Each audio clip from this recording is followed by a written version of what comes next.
नमस्कार, मैं रूपा रजक सदनामा की ओर से आ गई हूँ लेकर दिनांक 29 अप्रैल 2024 का संपादकीय लेकर, जिसका शीर्षक है राजे महाराजों की फिक्र किसको, जिसे लिखा है हमारे सह संपादक राकेश अचल जी ने।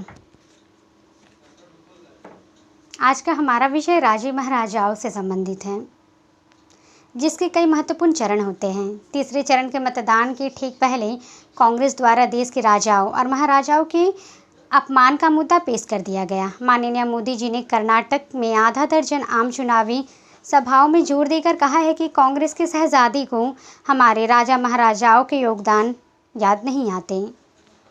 और जानते हैं इस संबंध में आगे क्या कहते हैं हमारे संपादक महोदय। तीसरे चरण के मतदान के ठीक पहले कांग्रेस द्वारा देश के राजाओं और महाराजाओं के अपमान का मुद्दा पेश किया गया।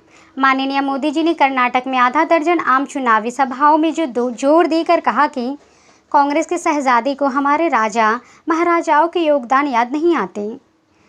वे वोट बैंक की राजनीति के लिए राजा महाराजाओं के खिलाफ बोलने की हिम्मत करते हैं और नवाबों, बादशाहों और सुल्तानों के खिलाफ एक शब्द बोलने की ताकत नहीं है उनमें। कांग्रेस को देश की उपलब्धियां अच्छी नहीं लगती। कोरोना वैक्सीन पर भी सवाल उठाए थे। मोदी जी के राजा महाराजा प्रेम से मैं भी वाकिफ़ नहीं था। वो तो पिछले दिनों माननीय मोदी जी ने खुद ग्वालियर आकर इसका मुजाहिरा किया। उन्होंने हमारे ग्वालियर के तेजस्वी महाराज ज्योतिरादित्य सिंधिया को अपना दामाद बताया, क्योंकि सिंधिया की पत्नी गुजरात के बड़ोदरा महाराज की बेटी और अब ग्वालियर की महारानी हैं। आपको बता दूं कि मोदी जी की ही पार्टी ने उनके धर्म दामाद ज्योतिरादित्य सिंधिया को 2019 के आम चुनाव में गुना सीट से हरा दिया था। लेकिन मोदी जी ने 2020 में ज्योतिरादित्य सिंधिया को भाजपा में शामिल कराकर अपने और अपनी पार्टी के पाप का प्रायश्चित कर लिया। मोदी जी ने सिंधिया को नजराने के तौर पर राज्यसभा का टिकट और कांग्रेस केंद्रीय मंत्रिमंडल में जगह भी दी। अब 2024 के चुनाव में माननीय मोदी जी गुणा से सिंधिया को जिताने का अल्टीमेट अपनी पार्टी को दे चुके। मोदी जी ने महाराजा के लिए रैंक कैपी सिंह यादव का भी टिकट बड़ी बेरहमी से काटा। मोदी जी जानते हैं कि जब कांग्रेस राजा महाराजा तो कुछ भी नहीं हो सकता। कांग्रेस के आज के शहजादे राहुल गांधी का जन्म भी नहीं हुआ था। तब उनकी दादी और तत्कालीन प्रधानमंत्री श्रीमती इंदिरा गांधी जी ने राजा महाराजाओं के प्रीवी पर्स बंद कर दिया गया था।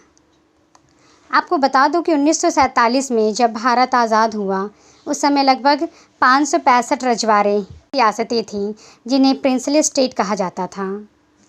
और सरदार पटेल के प्रयासों और रजवाड़े का भारतीय संघ में विलय हो गया। भारत सरकार ने राजाओं महाराजाओं को वचन दिया था कि उन्हें अपने परिवार, निजी स्टाफ और राजमहलों के रखरखाव के लिए सरकारी कोष से कुछ धनराशि दी जाएगी। इस संबंध में यह भी व्यवस्था की गई थी कि राजाओं के जीवन काल में यह धनराशि उन्हें मिलती रहेगी, पर उनके उत्तराधिकारियों के लिए यह राशि धीरे धीरे कम कर दी जाएगी। इसी राशि को प्रिवी पर्स कहते हैं। दरअसल राजा महाराजाओं को ये रकम गरीब जनता की गाढ़ी कमाई से दी जाती थी। इसलिए कांग्रेस के शहजादे राहुल गांधी की दादी श्रीमती इंदिरा गांधी ने प्रिवी पर्स की समाप्ति सन 1971 में कर दिया।